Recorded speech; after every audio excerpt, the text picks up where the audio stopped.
अमरीकी रियासत फ्लोरिडा से हिज़्ब इख्तिलाफ की जमात रिपब्लिकन पार्टी के रुकन एलन वेस्ट कांग्रेस में पहले रोज़ सबसे मिल रहे हैं। उन्हें टी पार्टी की हमायत हासिल है। ईवान नुमाइंदगान में रिपब्लिकन पार्टी से ताल्लुक़ रखने वाले 2 नए सियाह फाम अरकान मुंतखब हुए हैं, जिनमें से एक वेस्ट हैं जो एक रिटायर्ड फौजी अफसर हैं। वेस्ट कहते हैं कि वो तर्ज़ हुकूमत में तब्दीली के लिए भरपूर कोशिश करेंगे। अमरीकी आवाम आइंदा 3-4 माह में तब्दीली के मुस्बत आसार और रुझान देखने के ख्वाहिशमंद हैं। अगर उन्हें ये नज़र नहीं आते और हालात पहले जैसे ही रहते हैं तो वो हमें उठाकर बाहर फेंक देंगे। बुध की सुबह वेस्ट ने कांग्रेस में ब्लैक कॉकस के रुकन की हैसियत से हल्फ उठाया। रिपब्लिकन पार्टी के दूसरे सियाह फाम रुकन टिम स्कॉट इस ग्रुप में शामिल नहीं। ग्रुप में ज़्यादातर अरकान डेमोक्रेटिक पार्टी से ताल्लुक़ रखते हैं।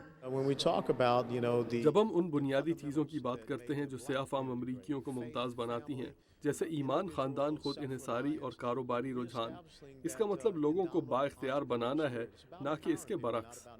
एलन वेस्ट सदर बराक ओबामा पर शदीद तनकीद करते आए हैं और कुछ आज़ाद ख्याल अफराद इनके ख्यालात को इंतहा पसंदाना करार देते हैं। Did you call President Obama dumb?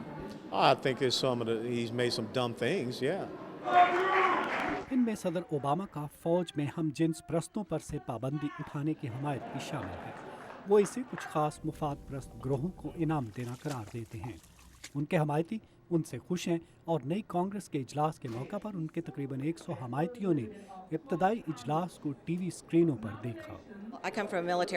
मेरा ताल्लुक एक फौजी खानदान से है और रिटायर्ड लेफ्टिनेंट कर्नल वेस्ट के ख्यालात उन इक़दार की अक्कासी करते हैं जिनकी मैं हिमायत करती हूँ और जो इस मुल्क को एहसास बख्शते हैं। मेरे ख्याल में कर्नल वेस्ट हकीकी मानों में एक क़दामत पसंद हैं जो कम हुकूमती इख्तियारात पर यकीन रखते हैं। मेरे ख्याल में जिन लोगों ने उन्हें वोट दिए वो समझते थे कि हुकूमत इस वक्त कंट्रोल से बाहर हो रही है। और ये फौजी अफसर इराक में एलन वेस्ट के साथ खिदमत सर अंजाम दे चुके हैं। दबाव के वक्त आपको मालूम हो जाता है कि किस में कितना दम है, और वेस्ट इखलाकी इक़दार का मजमुआ है। साबका स्पीकर नैन्सी पेलोसी ने भी अमरीकी कांग्रेस के सियाह फाम अरकान से खिताब किया।